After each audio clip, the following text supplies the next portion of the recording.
listening to the Pharmacy Podcast Network.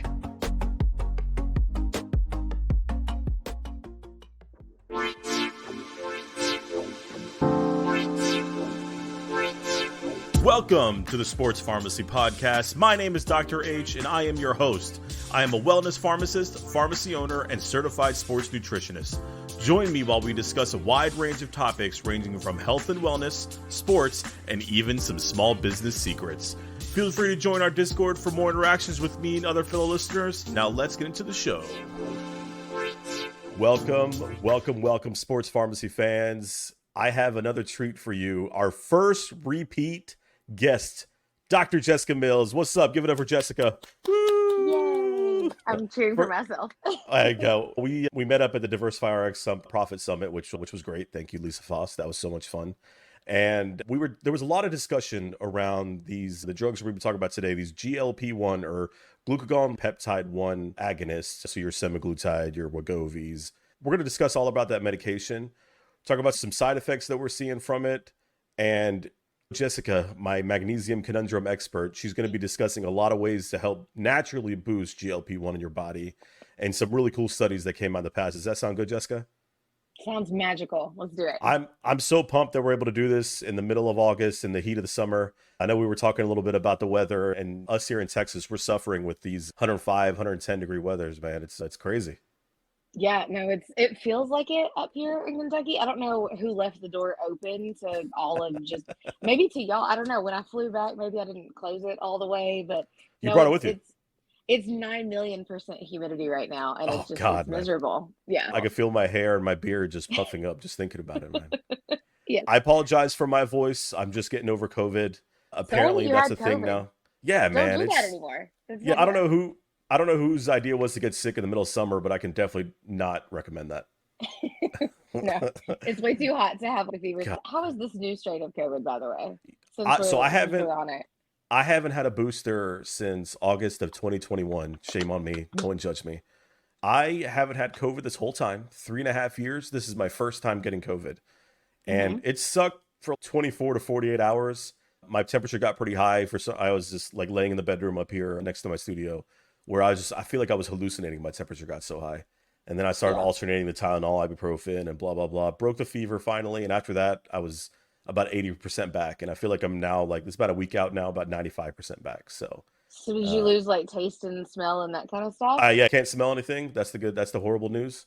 So you've heard about how that happens and why that happens, right? Okay. Yeah. So please tell people. Yeah, please tell people. So long term, your limbic system is so involved with your hormone regulation, and it's so involved with emotional regulation, memory. They said in the very beginning of this thing that after you have one round of COVID, 10% of your brain is atrophied, or it's damaged in some sort of a way.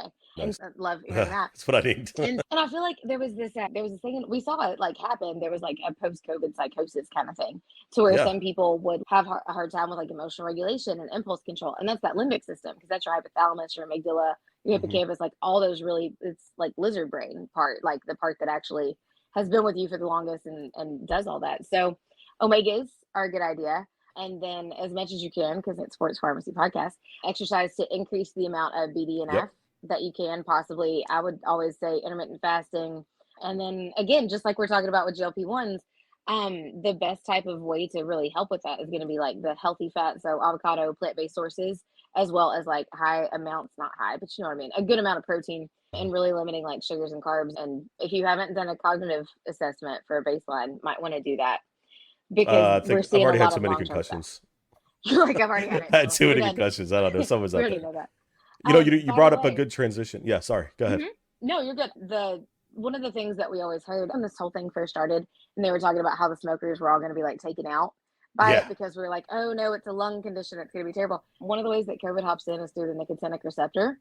So using nicotine actually has brought back the sense of taste and smell in half my patients. And for the other half that didn't, for real, microdosing nicotine, the 3 milligram, 6 milligram. Oh, I was going to fire up my hookah. Are you sure? There's that too. I'm good with it. We used to make shisha back in the day. There we go. There we go. I'm on this. We do not condone smoking here at the Sports Pharmacy Podcast. That is correct. But nicotine, though, it's an interesting one. And then there is black seed oil. So black seed oil. I take that every day. Yeah. And so getting some of the viral proteins bound and out of it can really help to make sure it doesn't cause that damage. But yeah, that's coming back. I'm sure that we'll get to wear masks and stuff on airplanes Oh pretty soon God, again. God, I So hope not, man. I feel like we yay. just got rid of COVID, and it's just here in Texas, we completely forgot about COVID in 2021. I feel like so, Oh yeah, but it's got like abusive ex coming back again yeah, it vibes, does, like the man. Really. COVID thing. I just don't want it. I don't want any of it. None of it. Oh goodness, it's like But PTSD, man. All right, I don't want to take up any more of your time, and I really want to GLP-1, let's do it. transition. So glucagon-like peptide 1 is a peptide hormone that is derived in the post-transitional process of the glucagon peptide. That's a whole mouthful, and I read That it sounds off of awesome. Wikipedia. There you go. There you go. Yes.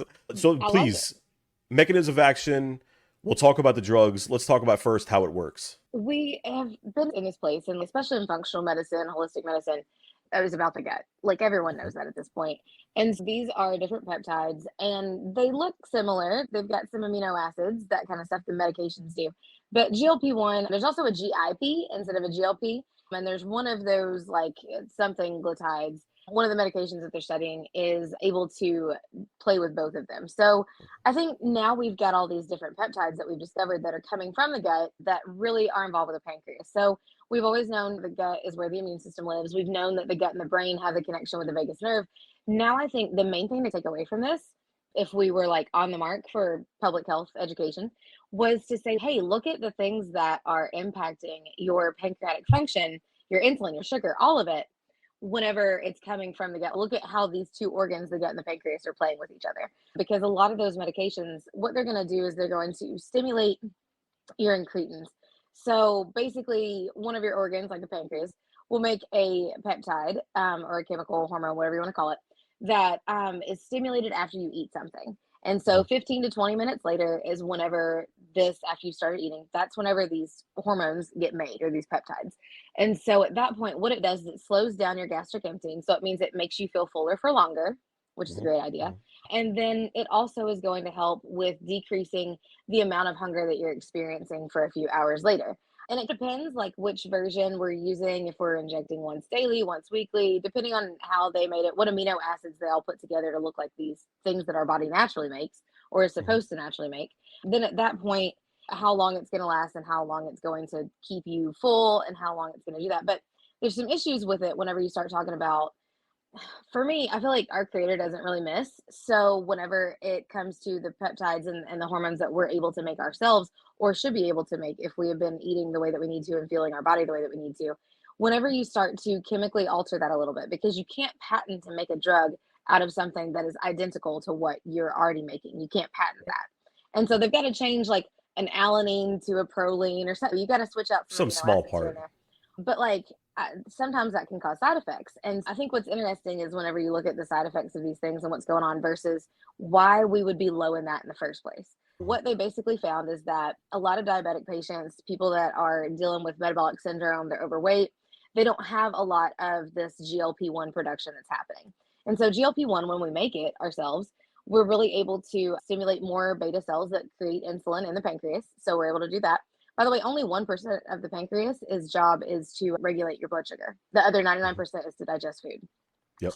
That if you think about the 1% of cells that are trying to control all the sugar that we have and the glucose that we're intaking, then it makes sense why we would be suffering from this in the first place. Of course. And what they've really found is that GLP-1, it's responsive to food. So if we're drinking all of our sugar, like starting our day off with a e-cig and some iced coffee, don't mind my iced coffee, by the way, as I'm I drinking. mean, you can have an iced coffee. Just be cool about what you put in it, right? I mean, Right, like maybe I'm an don't iced have coffee drinker my whole cinnamon. life. Like Yeah. I've been trying to get to a part of my soul where I can just drink it black. Like I've been trying to. I We're can't, almost there. man. I We're wish I was almost that there. strong. I I wish. know. I get made fun of because I was like, I put half and half and a packet of stevia in mine. I'm like, I'm good. Like that's all I need. But like my mother and father drink it like straight black, and they still make fun of me for the way I drink coffee. I think it depends on the coffee too. In Yeah, of Costa course. Yeah. Rica, if you've never had the Costa Rican coffee, that stuff is amazing. And I meant I to don't do know that. what they do to the coffee there, but it's magical.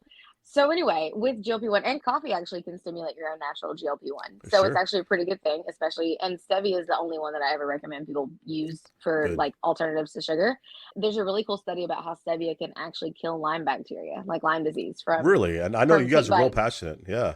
Yeah, like we do Yeah, a you ton of guys Lyme talk about stuff. that all the So time. Yeah. Stevia is a really good one. But so basically, why would people be low in GLP-1 in the first place? Like, why is your body not capable of making it? One, if you've got gut permeability issues, which a lot of us do, there's a whole thing about pesticides and the stuff that they have been spraying on our foods for forever. And with Roundup specifically, it causes a thing called the Shikimata pathway. Have you heard of the Shikimata pathway I have before? not. No, I've not heard of that one. Basically, it kills this Shikimata pathway is responsible for a lot of metabolic functioning. So how our cells at the cellular level are able to function, how we're able to methylate, how we're able to turn the good stuff on, turn the bad stuff off, and do what we're supposed to do. If you disable that Shikimata pathway, which is how it kills bugs, by the way, Hmm. so there's a reason why it does it, it's killing a lot of the bacteria and it's decreasing the diversity that our microbiome has.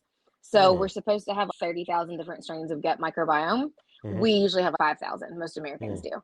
And it's because we don't eat the prebiotics, the inulin, the fiber. We don't consume that daily. I think they said that 2 or 5% of people in America typically will get the amount of fiber that's recommended in a day that they Yeah, need. I believe So it. whenever you don't, and that's like the rooter, like it's keeping your pipes all like where they need to be doing.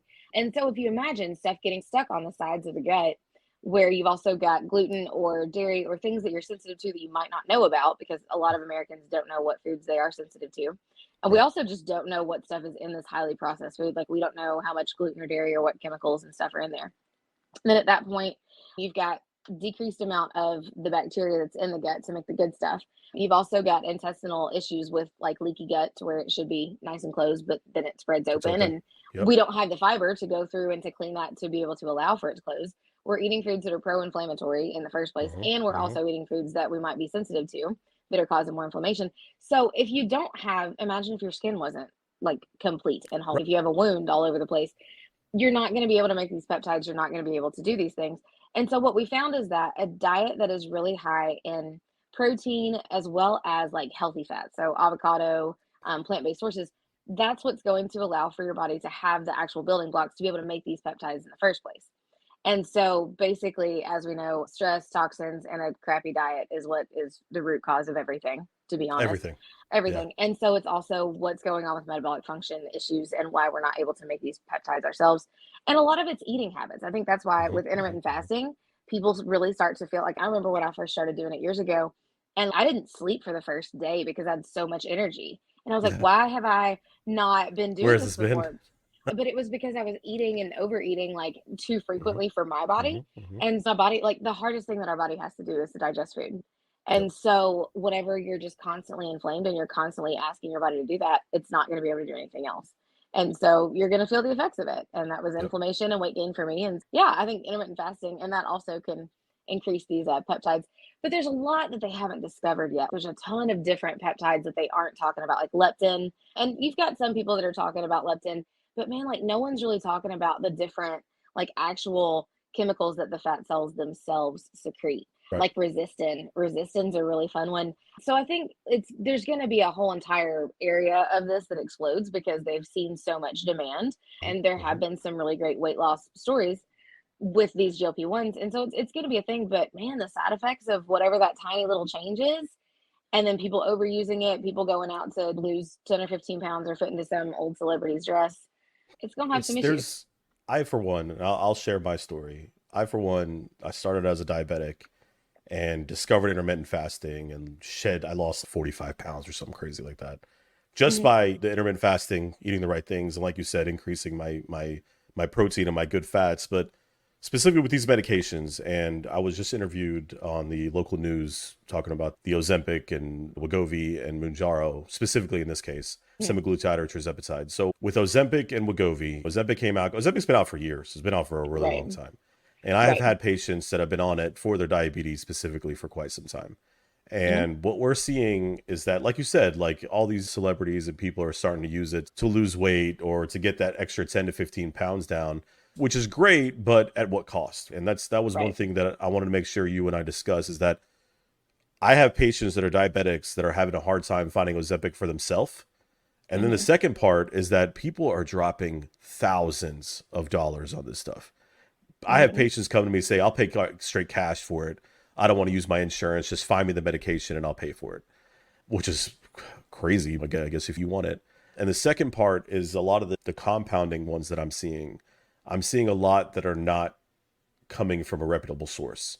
And that's one of my biggest concerns, is that we're going to see two things happen. And you and I talked about this at Diversify. Yeah. You're either getting the pure form that is just like Ozempic, the semaglutide, which Novo Nordisk is going to be real upset about people making when they have it themselves. And the second part is that they're using the salt version, which has its own issues that come with it. And a lot of boards of pharmacies are starting to crack down on this sort of thing. And so I want patients to know that, A, be careful. I have a patient that's selling Ozempic from her house. Seriously. She's getting a compounded semaglutide and selling it to people from her house. And people are injecting this. Yeah, so I have an actual vial of it that came. So in Kentucky, the Board of Pharmacy was like, hey, no, don't ever use the salt form, none of the things. The main thing with it, though, I have a vial that one of my patients brought to me, and it's coming in from a mail order pharmacy that's in Tennessee. It was like, I probably shouldn't say the name, but let's not call it anyway. Yeah, but they're sending this, and it doesn't have anything on the vial. It just has a little like label from like the cattle label that you would put like in your storage room or something, and it just says like semaglutide on it. They're putting it was like 2 milliliters of it in this solution. They're picking it up at the medical clinic, so at least it's not at someone's house. But she's been storing it in her refrigerator with the food and the leftovers and the groceries and whatever. And she's not diabetic; she's just doing it for weight loss. They gave her insulin syringes and told her to pull up 0.1 mLs. So like you've got people that have never injected themselves. They don't know where to inject, how to inject, should know that alcohol swabs were a thing and that she should clean the area before injecting. And there is no preservative in this stuff. So she literally has been injecting it. There's 12 vial punctures into this. Now, so if we have a flu shot vial of 6 doses that does have preservatives in it, even after we puncture that first vial in the pharmacy and we keep it in a fridge that's only for medication that has no food products, no anything else in it, you have to throw that thing away like before the end of the day. And so this person has left their medicine in their refrigerator for 12 weeks and has punctured it with no preservatives. And I'm like, one, I'm surprised that you don't have cellulitis. I have had patients that had an infection in the skin from not knowing to clean it. But two, like what's going to be in that vial? Because as soon as you puncture it, like any of those free particles, anything's going to go in. And there's no preservatives to make it stop. And she hasn't actually lost the weight. And she's, what's in this stuff? And I'm like, I have no idea. You'd have to call the pharmacy and ask. But they say that there's B12 or B6 or some sort of vitamin B in there, but it's clear. And I'm just, I don't know. I'm right. I'm really having a hard time figuring out what it is. So there's a lot of medical clinics, and it's unfortunate because now we've got nurse practitioners here in my town that are putting on their website that this is Wegovy. And she's come and get your Wegovy shot plus a lipo C for $20. I'm like, baby, you're not giving Wegovy if it's a $20. Yeah, I don't know where you're getting that from.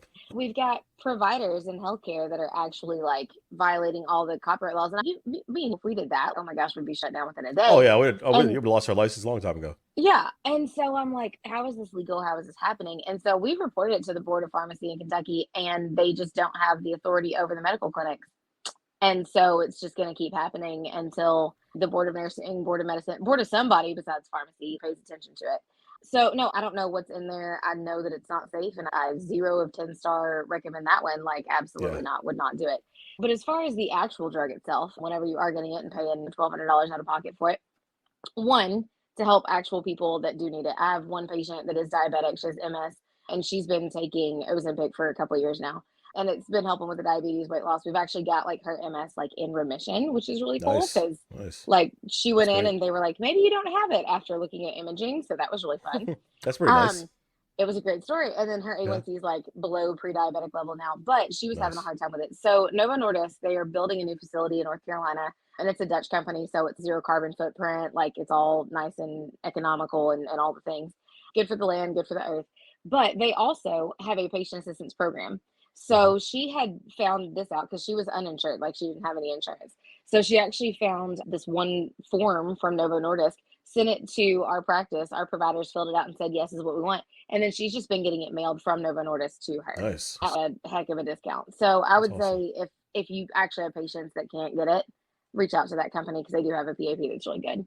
Side effects though, hepatitis, again, if it's going to stimulate the pancreas to make more cells that can secrete insulin, that's changing the actual pathology and like the physiology of what's going on in that organ. So like it's not too hard to grasp that it could possibly cause pancreatitis and inflammation since it's changing the makeup of your entire pancreas. So pancreatitis scares me a little bit. I'm throwing it out there. Yeah, I'm the sorry. pancreatitis. It Yeah. just scares me. I'm not a huge fan of Anytime, losing a vital like organ. anytime this medication is literally acting almost like overstimulating your pancreas, there's got to be Right. something that happens from that. And Well, you it mentioned new stimulates a cells few being things. created. Yeah. Yeah, because it's hitting the pancreas, but it's also hitting the brain, Yep. which is interesting. And it's obviously working in the gut and it's got effects there. So, what we're seeing is we're seeing stomach paralysis. I've had women that came in that actually were on birth control pills that got pregnant after they started Yep. using these because it It's a big slowed one. down your stomach emptying so much that, like, the birth control pill didn't break down, it didn't start working in time. That's an entire thing. I would take 10 pounds over a fourth child just any day of the week, to be honest. Like, I'll do something else for them 10 pounds. But I know it's not, I'm not trying to make light of it. The people that need it actually Oh, of are having a course. benefit, but these are the side effects. There was a whole story on CNN that came out that was like, I wish I'd never tried it because people are having like actual gastroparesis. And I don't know if y'all have ever Hmm. looked at the gastroparesis diet, but it's terrible. It's absolute trash. Awful. I cannot Awful. imagine Nope. like having to eat like that because it's going to cause more metabolic dysfunction. So the playing with and numbing the nerves in the stomach are not really a vibe for me. The newest one is actually thoughts of self harm and suicidal ideation. Which you told me There, this beforehand. That's scary. yeah, there's Yeah. 150 cases that they are examining right now to see if, and it was with semaglutide specifically, to determine if it was a cause for that. But if you look at GLP-1, I think they're going to find that there's a correlation. I don't know how they're going to report it, what if it's going to be a black box warning, something like that. Hmm. But a lot of it, so GLP-1 and GIP, both of those two peptides in the gut, if they are overstimulated, they do cause anxiety. Like they are They sure anxiety do. provoking. Yeah. And so don't forget this is also it's got target tissues that are in your brain. And anything Hmm. that's happening in the gut can also go to the brain because of the vagus nerve. And then one of the interesting ones, speaking about the gut, is that it can wipe out and it changes the diversity of your microbiome Hmm. specifically with acromantia, which is an Hmm. interesting one. That one's one that, because I have a bunch of MS patients, a lot of times acromantia, if it's overgrown, then it can lead to immune dysfunction. And that one's been tied to multiple sclerosis, things like that. If you don't have enough acromantia, tied to obesity.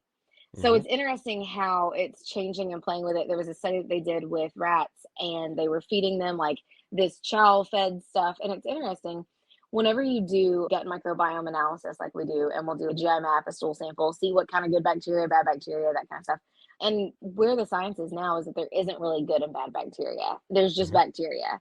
Yep. And the way that they're interacting and talking and playing with each other, it's like a marriage if you want to. Like some years it's good, sometimes it can be a little bit different. Like the people haven't changed, but like the things that have happened to them and the way that they're communicating have. And that's the way that we have to start thinking about the gut and all the things that are living there. This is like a planetary level of population of bacteria that's in and supposed to be in everyone's gut. And so looking at how they're playing with each other is very important.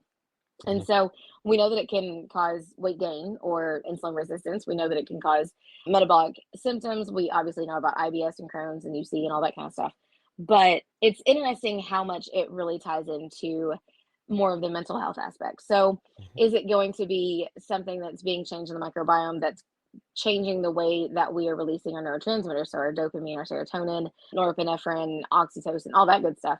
Is it going to be because of that and it's traveling up the vagus nerve, or is it just because GLP-1, when it's isolated by itself and it's over and it's in an abundance, is it because that itself is anxiety provoking? So I think it's interesting that we're not seeing a lot more anxiety. We're seeing like suicidal ideation. So to It me, I jumps think that really it's too. going to be, yeah, like it's going to be interesting what comes out from the research that they're doing with that. But that's the newest warning that they've put out for us to know about. And then the thing that really messes with me is cancer. Yep. I'm not a Big huge one. fan of and it's thyroid cancer. I had a patient that is 2 years younger than me. I'm 35. So she came in and had to have her thyroid removed and had thyroid cancer, had a bunch of nodules, all the things. Had never Dang. played with GLP-1s or anything, but the amount of thyroid cancer has been increasing like crazy. They actually said that it was due to going and having braces, and the orthodontist, when she would go in, like each 2 weeks to readjust the braces, they would do an X-ray and they never use a thyroid guard. Oh And goodness. so they're thinking that it was all the radiation from that. It's not all just GLP-1s, it's not. But Yeah. one of the reasons I remember talking to Novo Nordisk when the reps came in and asking, why is it causing thyroid nodules and thyroid cancer? And again, if you think about like the stimulation, you're putting a peptide in an overabundance. It's anxiety provoking anyway. It's ramping up what your pancreas is doing. No wonder, as the main metabolic tone setter of the body being the thyroid, it's going to also cause that to come out too. The main thing was calcitonin, though. it raises your calcitonin levels. And because of that amount, we're seeing more parathyroid involvement too. Yes, that's the So like, calcification of the thyroid. Yeah. so is this going Yeah. to lead to like bone spurs? Is this, we always test parathyroid and calcitonin levels in all of our patients because I feel like that's a responsible thing to do. And everyone usually overlooks that. But whenever you've got like fibromyalgia and you've got all these different things where there's calcifications that's happening, even with like atherosclerosis and arteriosclerosis, where you've got calcium deposits, peripheral arterial disease, all of it, there's a lot of things that can happen when calcium balance starts being affected. And it's not like we have a really great source of magnesium and vitamin D that is already just part of our natural diets anyway to tell and help calcium where it needs to go. So I think with it, if you are looking at slowing down and possibly paralyzing your stomach, possibly causing your pancreas to fall out or at least be inflamed and not function the way it needs to, you've got the GI system. As soon as digestion goes down, like that's it, everything else That's it. does. It's just a matter of time of what's going to happen first and how far it can progress. We've got microbiome that's completely being disrupted. And then you've also got anxiety provoking thoughts as well as possible suicide ideation and your thyroid not functioning. Don't forget, after you stop taking it, 2/3 of the weight that you lost is gained back within the next year. Big one there. I think it's more than 2/3, honestly. I think it's even more. Yeah. Oh yeah. And that's, I'm trying to be responsible and cite whatever they've come out with and said. And so like for the people that are diabetic, what I do like about it is that it is teaching you how to eat. That's cool because I mean, it makes you literally nauseous if you're eating like highly gross, bad for you fats, highly processed foods, high sugar content, that kind of stuff. But you know, there's another drug that doesn't cause your gut to be paralyzed and does naturally increase your GLP-1 and also teaches you how to eat and causes a whole lot of weight loss. Now we're going into what we call transition mode, is what Jessica's trying to push us towards. Natural ways of boosting GLP-1 is really a hot topic that I want more of my patients and my listeners to know more about. So you mentioned one to me. I'm going to let you introduce it and you can discuss it, and then we'll talk a little bit about a different one. So please tell us all about it. Yeah, not going straight natural just yet, but going to, okay, I have got metabolic issues and I've not been eating the way that I know is optimal and the best for me because life is hard out here and food's expensive and everything is crazy. But what can I do if I don't want to risk all the cancers and all the different stuff that's going on? My favorite thing, and I didn't realize this, we had been doing it for patients, but I didn't know that it raised GLP-1 naturally, is acarbose. You remember acarbose, that old school medicine that's been around for forever and ever, amen? Also, it's super cheap. We're talking pennies and for cost of it, but it's also going to teach you how to eat. And so I decided that I was going to take an acarbose. It was prescribed to me. It's okay. I wasn't like popping it off the shelf or anything. Just for clarification. Well, anybody listening from the boards, we do not take meds off our shelves. That is very true. We do not. Yeah. We actually do contact our PCP and all the good stuff. So I decided one day, because I was doing all these traveling, like all the summertime trips are now over with. I'm pretty sure at this point, I think I'm staying now. So in between some conferences, when I had a couple weeks, I was like, I'm going to start taking this and just see what happens. And so I took an acarbose and went and I got my little Starbucks coffee. And I didn't know that thing had 65 grams of carbs and like the worst possible fats for you ever. So anyway, do you know what happens 30 minutes after you take an acarbose and you decide to drink? You will spend the rest of your day having the worst intestinal cramps that you've ever had, and you will literally take up residence in your restroom. That is exactly what will happen. And so that happens. You said that happens after you took acarbose, and then what happened afterwards? And then I drank 65 grams of carbs with my Starbucks coffee. That'll do it. It will. Yeah. But it taught me a lesson. It did. And that's one of the reasons that I was like, you know what? I think black coffee might be the actual answer at this point. Let me drink some green tea because that naturally boosts GLP-1 too. But it does. It teaches you like how to eat. What it does is it's basically slowing down amylase. So amylase is the enzyme that breaks down sugars, carbohydrates, that kind of stuff. And we have it, it starts in your spit. That's why they say to chew like until your food is pretty much liquidy and then be able to swallow. But it's slowing down the action that amylase has. So it's slowing down. It's not allowing for the really high amounts of insulin to come out all of a sudden. So it's slowing everything down. It also works very similar to the GLP-1s because it does, again, stimulate that. And so what it does is they found that after you take acarbose, it causes appetite suppression for about 4 to 5 hours afterwards. And so usually you're taking this medication, like one pill, and you start at like 25 milligrams. You can go up to 50, whatever, but you're just doing it before any sort of a actual meal. So it doesn't have to be snacks, that kind of stuff. Turns out it will teach you to not consume 65 grams of carbs liquid in a coffee. That is what I've learned from this whole entire experiment. But it does, and it causes the cramps if you're not eating the way that you need to. So if you're out here eating like high protein and good for you fats that are plant-based sources, things like that, there are no symptoms. There's no side effects. There's no anything. Also, we've never seen acarbose cause thyroid cancer or anything crazy. So I think one of the big things is if we could look at, if we're doing this to try and teach people how to eat, and we're also doing it for weight loss. I mean, I got patients that have lost like 40 and 50 pounds on this stuff. And I mean, they're paying $9 a month for their medication. And it's teaching them how to eat. It's decreasing the appetite. It's doing everything that it's supposed to do. And they're super happy about it. And we're also not causing gastroparesis. So it's not slowing down your actual stomach emptying. It's slowing down one of the enzymes that is breaking down sugar. So it doesn't break it down too rapidly and cause insulin to come out too fast.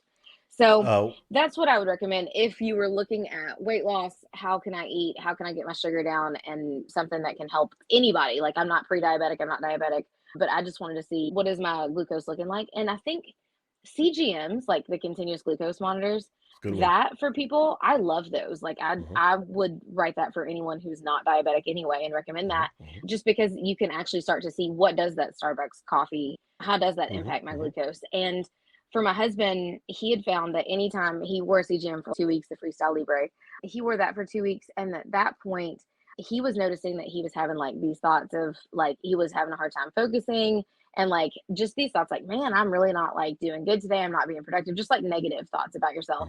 I would call him intrusive. He's had anxiety, but he was noticing like his mood would change. So whenever he wore the CGM, he noticed that anytime that his glucose got below like a 98, that's whenever the thoughts and things would really start and the hard time focusing. And so we need to get you some fiber. Let's get that like main actual glucose level down. But again, there's something to say about balancing it and to not have it be rushed. And so if you're rushing 10% of your body weight loss in 6 months, it might be a little too quick. I'm throwing it out there. Whereas for him, like, he wanted to do intermittent fasting and he was trying it, but his glucose was running like 120, 130 consistently. And so as soon as it got down to 98, he starts feeling absolutely terrible. You can't have your glucose get to 70 or 80 within a week or two and be feeling okay and have the same kind of thoughts and focus and be able to function. I think slowing it down, and that's where really increasing fiber, intermittent fasting, doing the exercising, because exercise also increases your GLP-1 as well as your BDNF, so you can preserve your brain and have everything good happen. No, and I think it makes sense to be able to start to look at the other lifestyle things. And if we really need something to pharmacologically come in and intervene to teach us what we need to do and to experience side effects like appetite suppression or nausea and bloating and that kind of stuff, if we eat something that's not serving us, there's other options besides just these injectables. So that's my humble opinion as far as the natural stuff. Yeah, let's go. Before we go to that, I want to make sure to include one thing about acarbose that I want to recap some of the side effects that you mentioned. Increasing the amount of sugars or carbohydrates that you take after taking acarbose causes violent diarrhea. And I use that word violent because that's exactly what happens.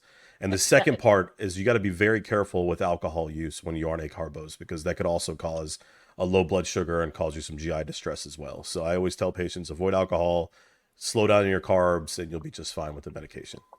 Yeah, very true. Consult your doctor and pharmacist whenever you're going to start a new medication. Let's go into, there's TikTok fads, and then there's social media fads. One of my favorite TikTok fads is what they call Nature's Ozempic, and that's berberine. I want to talk about berberine today, Jessica. Yeah, can we not call it Nature's Ozempic? That's what what TikTok calls it.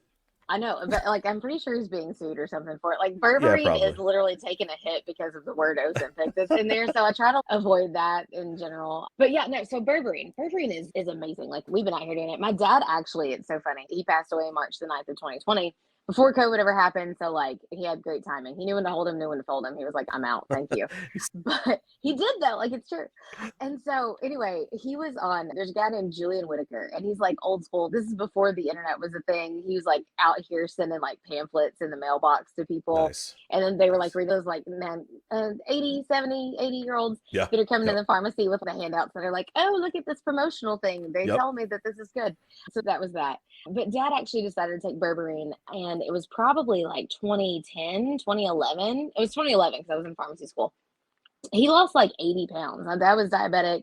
He'd had heart attacks because of Vioxx after a hip surgery, all the things. But he'd been diabetic for a long time. I got a long family history of that stuff. But with berberine, he took it for 6 or 7 months, lost 70 pounds, did amazing. He was literally on the cover of this like magazine. He was so proud of himself. It was adorable. That's awesome. It's probably on my Facebook somewhere buried. That's awesome. I'll check it out. But luckily for me, like I had that exposure. And so dad was a pharmacist, graduated like in 1961 from Howard College, which is now Sanford in Birmingham.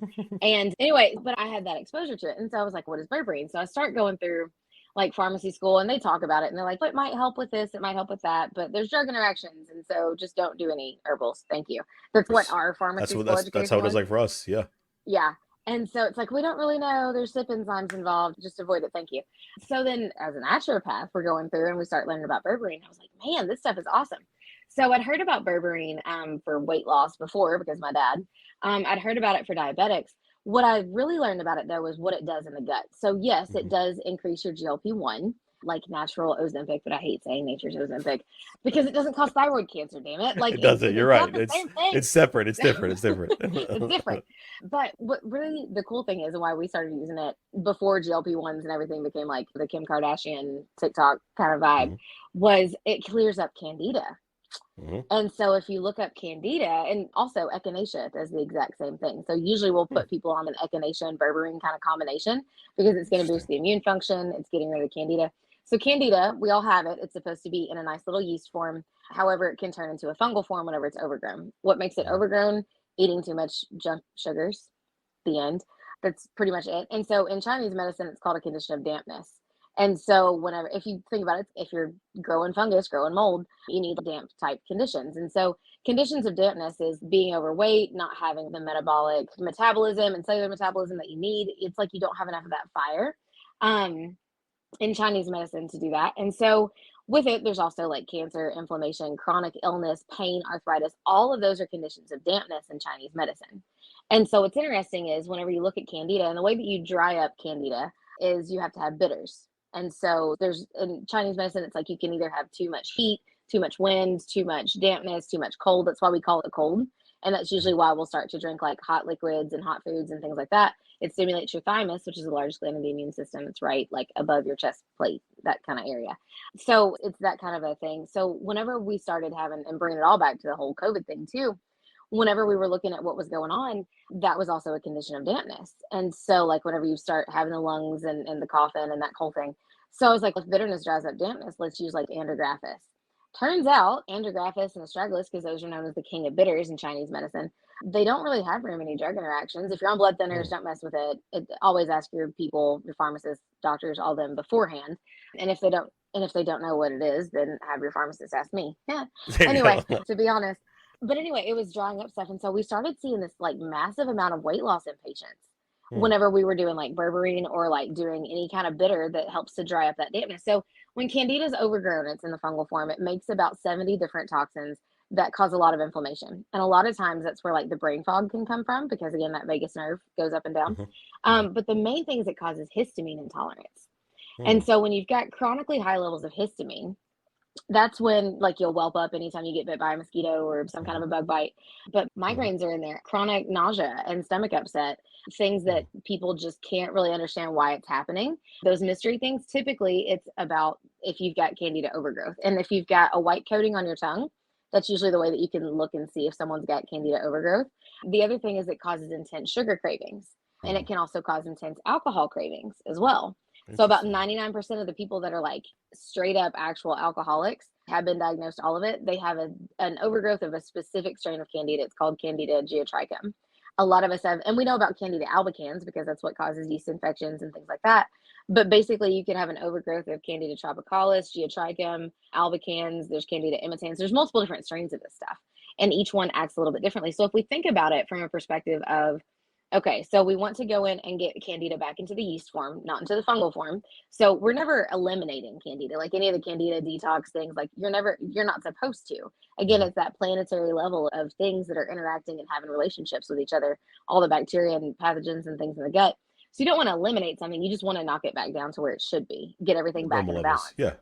And so whenever we think about berberine as doing that, then I'm wondering what the level of correlation is that they haven't said yet of if you've got candida overgrowth and because of that your body's got really high levels of histamine, what is that doing to your ability to make GLP-1? And so is that because we're seeing berberine as something that's been able to help? We know that it's kicking candida back into that yeast form, which is decreasing the level of histamine. It's making the lymphatic system able to move, which, by the way, the secret to all weight loss is actually moving your lymphatic system. That's why people will gain weight in their upper arms and on the groin and hips and lower abdomen. Yeah, take care of your lymphatic system. That's how you lose weight, by the way. There you go. Step one. So that can be like Epsom salt baths, jumping on a mini trampoline. 5 minutes on a rebounder or a mini trampoline is the equivalent of running a mile for your lymphatic system. Wow. Doing 10 minutes of dry brushing in the morning, 5 minutes dry brushing before you get in the shower. One, it's going to give you energy. Two, it gets rid of cellulite. But all the cellulite, all the skin issues. Dry brushing? What is dry brushing? Yeah. If you Google, go on Amazon, whatever, look at a dry brush, just Google it. It's one of those like brushes that you'll see at like Bed Bath & Beyond, and it's got the little bristles on it. You don't need the one that has all the little rubber places. It literally does nothing. So just get an actual brush. There's a fantastic like 5-minute video on YouTube from Gwyneth Paltrow's company of how to actually do it. But basically dry brushing is before you get in the shower, before you do anything, that's why it's dry. So you're not doing it in the shower, you're doing it before. You always brush on your skin towards your heart. Do it for about 5 minutes, all throughout, over the body, stomach, legs, all of it. And so what it does is 5 minutes of that makes your lymphatic system move. So our lymphatic system is so important because if it shuts down and it stops working, within 24 hours, you die. Oh, goodness. So that's what the lymphatic system does. But if you think about it, where you're gaining weight is a lot of times where like the actual, like for women, we wear bras. And so a lot of our lymphatic system is underneath our underarms. And so if we're using like aluminum deodorant, any kind of toxins, like that's going to get trapped in the lymphatic system. It's not going to be able to drain and move the way that it needs to. And so there's also some viruses that can cause that, like the Epstein-Barr virus. It's going to cause, that's why it's linked to lymphoma, because there's so many toxins that it's trying to get out. But if you think about what cellulite is, they're always like, oh, it's water, it's this. It's toxins that are leaking out of your lymphatic system because it's not moving. So if you can help to stimulate your lymphatic system, also like it should be able to not leak out and have the skin try to be the actual way that we're detoxing and getting rid of that, because the skin is your largest detox organ.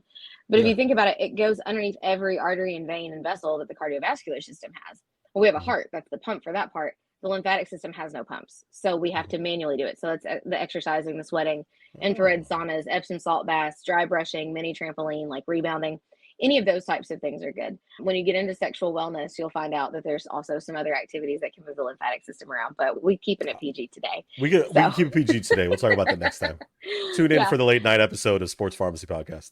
There you go. Of how it's always good for you. Always good for you. Of course. But with it, like there's so many different ways. So with berberine, if you're able to knock back the candida, you're able to get that to not be in an overgrowth situation. You're decreasing histamine. Your lymphatic system can move unless you've got high levels of histamine. And then that literally stagnates and changes how your lymphatic system can move. It's also why drinking water is important. So drink enough water. Then did you hear that, Dad? Yes. My dad is so bad about drinking water, man. No, he had prostate surgery recently. And his only instruction from his doctor was just drink a lot of water. And he did the exact opposite. Yeah, well, if you can get some bee pollen in him and have him start using some cayenne, like cayenne spice, cayenne pepper, he's have fine him do some of that. Okay, there you go. Yeah, he's just stubborn.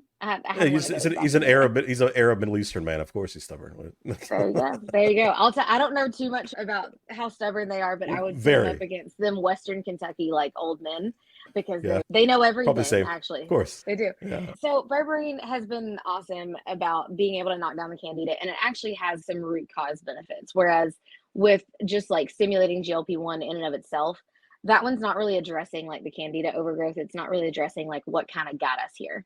And so I usually will recommend doing berberine and echinacea to help with immune system.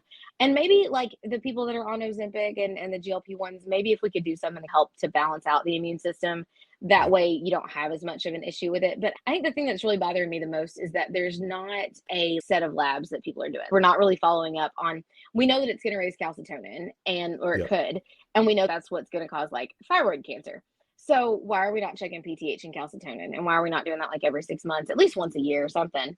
Why are we not checking hormone panels? And why are we not looking to find out why these people became diabetic or are having a hard time losing weight in the first place? Biggest thing is that where's the foundation? Where is the foundation broken, and how can we fix that first before we compound? Before we just jump to it. And if it can help you for 6 months to be able to get to where you want to be, fantastic. But like at the same time, during those 6 months, we really need to be focusing on how we got here and fixing any of the underlying stuff. And Maybe we should put them all we should put them all on some magnesium just for fun. Everyone needs magnesium. Everyone needs it. Just because it's so important with glucose. And if you don't have pancreatitis, we learned in pharmacy school that if your triglycerides get over 400 or 450, that's when pancreatitis happens, and you have a pancreas that falls out painfully with surgery. Ouch. With it, if you know that like glucose isn't able to get inside the cells because you've got metabolic dysfunction, or just because you're low in magnesium, and anytime that happens, that glucose can't get in, it's literally turned into a triglyceride, causing fatty liver. There was a really interesting study that they pulled up about alcoholic steatohepatitis at like fatty liver. They did it for NAFLD and all that good stuff. But basically with fatty liver and what was naturally going on with GLP-1, people with fatty liver have no GLP-1. Like we've learned that. So if we could start doing some stuff like, I don't know, taking some magnesium to make sure that we don't have triglycerides that are through the roof. And also maybe we could start doing some like dandelion tea, taking care of the liver and the foundational pieces of our body that are responsible for doing everything. Then in that point, if we don't develop the fatty liver, then maybe we would have our own GLP-1, and then we wouldn't have to take a medication for $1,200 that is possibly going to cause your immune system to not look at your thyroid properly. Just an idea. One of my favorite things that you mentioned, and it makes sense now when you talk about the vagus nerve, is that connection between the gut and the brain. It makes sense why like some people, they find comfort in eating because like when your stomach is full, you feel good. That's just that's how the crap foods, they all have dopamine in them. Like we're literally out here just and I learned that about myself. People that I thought that I had ADD for a little bit because I'm able to remember so many things and I can hyper focus really well.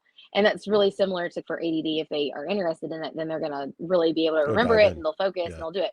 I went to Almond Clinic online, not in person because I don't have that kind of time right now. But there's a thing called addtypetest.com. And so I went into this and I took it. And so I had one of my employees took it. She had 5 types because it breaks down the different types of AD and what's going on in the brain. And like, is it temporal lobe? Is it the limbic system? Is it the ring of fire? There's multiple different ones. He explains what all of them are and like what neurotransmitters are missing or out of balance in each different case. So I had my husband take it. He had 3 different ones. One of my employees had 5 different types of undiagnosed ADD. For me, I took it and it was like, we don't think you have ADD. And I was like, then explain this spicy, tell me what it is. So I started looking and I was like, what's the opposite of ADD? If it's truly like a spectrum, what is the opposite? And I was like, oh, I bet it's OCD. And I don't have compulsions, but I do love some control. And usually what's interesting is that our diabetics and our blood pressure people and anyone that's got high cholesterol, high blood pressure, the emotion that's associated with that is really loving control. And so your body's like, here's some numbers, have a great time. Now you get to control these too. So it's interesting like how it works and with stress and what stress does to it all. But what's interesting is I was starting to look at it and I was like, oh, if I've got high levels, and so I looked at obsession, and I don't have OCD, obviously, but if I'm more that direction than inattentive, then what does that typically look like? And so people that really like to have control and that find rewards in being able to be high achievers and to get a lot of things done at the same time and have 14 things that are always going on, we do that to keep our dopamine levels up. We typically will have lower levels of serotonin and we'll typically have very high levels of norepinephrine. What's interesting is the other things that are correlated with that, but the foods and the different things. And so I started looking at my life and I was like, coffee and caffeine in general, that releases dopamine. Nicotine also releases dopamine. Cannabis, yay, plant medicine, that also is very dopaminergic. So is like smoking cigarettes. So is alcohol. Alcohol is a huge one for dopamine. And obviously there's cocaine. I'm not out here doing cocaine, obviously. I value my heart, my life, and my license more than that. But it's very dopaminergic. And so they actually did a test on this and they were looking at the foods that release dopamine. And like the people that are paid the most money at these fast food places and these food industries are the ones that are finding ways to wrap up chemicals that are put in fat so it can get across your blood-brain barrier. And it literally is changing the reward system that we have. For me, I did a genetic test because there's one of those for weight loss and we like to start people with that too. And it's the DRD2 receptor. And so for me, I had a mutation in the DRD2, which is probably why I come from a long line of people that would use either cigarettes, alcohol, food, something to be able to raise their dopamine. Because whenever it hits in people with that genetic mutation, it's more dopamine than like you would get from cocaine or from anything else. And so imagine like cheesy hash browns being the thing. Yeah. Right? Yeah. It's a thing. I might have this. And for us, it's okay. Everything in our life is to stimulate dopamine. Like whenever you're scrolling through social medias, you don't know what's going to come next. TikTok. That's why it's so addictive. And so there's some really great books about it, the dopamine like brain and the dopamine detox, but getting ourselves back to baseline and finding that neutrality instead of just always searching out the heightened experiences and the heightened feelings. And so, yeah, whenever you're low in serotonin, because honestly, the glyphosate and the pesticides and stuff that they use has killed our biodiversity, the microbiome, the bacteria that's in your gut, is what makes serotonin. That's where 80% of it comes from. So if you're taking like a serotonin reuptake inhibitor, cool, like we should probably focus on 5-HTP and tyrosine, the different amino acids and the things that you actually need, which is what you get from protein, by the way. That's why they say that you should have protein in your diet to be able to make the serotonin in the first place, because what good is binding to a receptor if you're not even able to make it because your gut's in such disarray? So it's interesting how it all correlates in and ties together. But I think that we haven't really been addressing what's happening at the brain level of dopamine. We haven't been looking at what the connections with serotonin are. They've recently said that, hey, all of the research with Alzheimer's and cognitive health, the person basically just committed fraud and made all of it up. It's not about the tall proteins and all the different things, the amyloid plaques and all of it. She admitted to photoshopping the actual photos for it. For real? So for real, like that's why that's my biggest fear, Jessica. Same. Losing my mind. It's my absolute same. And so look at the sugar, by the way. Look at the amount of sugar that you are consuming. That's what white matter disease is. And so with white matter, if you're damaging that, and Alzheimer's, I remember the lecture for that. They were like, this is going to be the most depressing lecture because we've been trying everything for 15 years. We've not found anything really, but it's because the research was that. They've also recently said that serotonin is not the main thing that's causing depression, that they did not. Right. And it's going to be more, instead of the germ theory, which is where it's, oh, you have this, it's bad, kill it, get rid of it, eliminate this completely, which is like what infectious disease medicine is based on right now. It's more terrain theory. So it's more like if there's not good bacteria and bad bacteria, there's just bacteria. But how much are we supposed to have? How are they interacting with each other? What are like the foods that we're eating, the chemicals that we're consuming, whether we're conscious of it or not, in the air and water and soil and all of it? What is that doing to how these things are communicating? And then how is our gut connected to our brain and how is that communicating? So we're getting more into this like precision type medicine to where it's looking at the interconnectedness of all of it. And so I think if you just isolate one peptide, like a GLP-1, and then you make something that looks similar and causes your body to overexpress that, you can only fool Mother Nature for so long. And there's going to be consequences of that. Yeah. And that's what we've seen in women's health. We've seen a ton of that. I remember that was actually a quote that my pharmacy school professor told us whenever we started doing the like women's hormones birth control lecture, was that tricking your body into thinking that you have this level of hormone will cause side effects. And so that's where it gets, so if we could do it from a natural, actual holistic, and it's not even natural, it's really more foundational. Like you can't out supplement a bad lifestyle. I've tried so many times. I've tried. I'm sure that's what everyone tries to do now. Right. And everyone's like, oh, well, this on TikTok is going to be the silver bullet. This thing's going to be great. But usually like we've got to actually get back down to the foundations. And to do that, we got to slow down and drink some water and actually sit down and like tap into our body at some point and say, what is it that I actually need that's going to serve me? And am I just doing this for dopamine? How much of my day is going and chasing out these heightened experiences and these feelings that I'm wanting to have? And how can I provide that to myself without it having to involve a food substance or something like that? And it's hard. It is. Really, it's hard to do. Yeah. It's hard to reach neutrality. Nothing good comes easy, Jessica. I can tell you that for sure. Yeah. No. Yeah. And if it does and it comes too easy and too quick, then something's wrong. You either lose it or it doesn't become sustainable, is what I've learned in business and love and relationships and food and diet and everything. And so it's more about the mindset. And I think that's really where it starts. And so that's why I did an entire like way less stress course, developed it to where, hey, let's talk about the actual mindset components and then also put in like how to eat foods and how to drink water and what kind of supplements, if any, you're going to take. And like the lifestyle component is going to be the long medicine, but the supplements that you're taking can be a short-term help. And I think that's the thing that we're missing with this whole conversation of GLP-1s in general is I asked them, how long can people stay on Ozempic, the guys at Novo Nordisk? And he was like, oh, for their life, whole time. Of course. That's what they want. And I'm like, that's interesting. Okay. Yeah, all right. Sound safe. So yeah, no, but I think that's the main thing is no matter what you choose to do, one, do it safely and don't maybe keep a vial with no preservatives in your refrigerator and stab into it 12 times and use some alcohol swabs. Just throwing it out there. Don't buy your medications from someone's house. Yes. That is true. Don't do that. No one's got the right semaglutide in their kitchen. That's not a thing.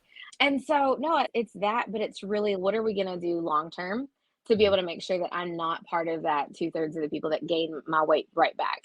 Or even gain more than that. And for me, I had to get a little bit like cranky about it and be like, I'm not going to, I don't know. Everyone's always motivated me by telling me I couldn't do something. We're working on that. We're trying to reach neutrality with that one too. Like I don't actually have to get mad before I can do something that's good for me. That's funny. But That's but weird. no, I thought I was the only one that had that. That's funny. no, I think Yeah, it's probably that high level of dopamine and that low level of maybe. serotonin. Let me Probably get is. cranky. But yeah, like foundational stuff is going to be the thing. And I think that's what we're missing in the entire conversation. And we're not really testing and monitoring to see if the side effects are going to happen to these people. And yeah, Jessica yeah, Mills. I think we've said it all. I think we have. we've attacked it from every way you can possibly think of. I see you're almost done with your coffee. I have my water is almost empty. I'm ready for my coffee now. Dr. Jesica Mills, Owensboro Family Pharmacy, Owensboro, Kentucky. I appreciate your time, man. Thank you so much. It's awesome. Thanks for doing this. And Of I'm super course. excited to listen to this plus all the other fantastic episodes that you've got going on. I always learn something. I appreciate that. Check us out on Instagram, socials, anywhere that you see us. My TikTok handle is now Dr. Mix-a-Lot. I just thought it was great. I love And it. Jessica, where can we find you on socials? You can find me Jessica with one S. So it's One S. Jesica. I know, imagine. Mills, Mills. So Facebook, TikTok. I think I'm just Jessica Mills on TikTok. I don't think I have a doctor or anything in there. I'm pretty Yeah. chill. But no, honestly, just the Facebook page is pretty much where to get me for any of the stuff. We're working on that. We're employing an entire team of social stuff, but we Yeah, haven't I got think there totally I just may I yet. may need that too. It's taking up too much of my time, man, social media. I know it is. It's Well, I right out here. appreciate you, man. You have a good one, okay? Thank you. Thank you for listening. If you enjoyed the podcast, consider giving us a 5-star review anywhere that you get your episodes. Follow us at Sports Pharmacy Pod, as well as me, your host, at Dr. Mix-a-Lot. Join our Discord server for more interactions with me and fellow listeners. As always, stay well, stay hydrated, and I will catch you next time.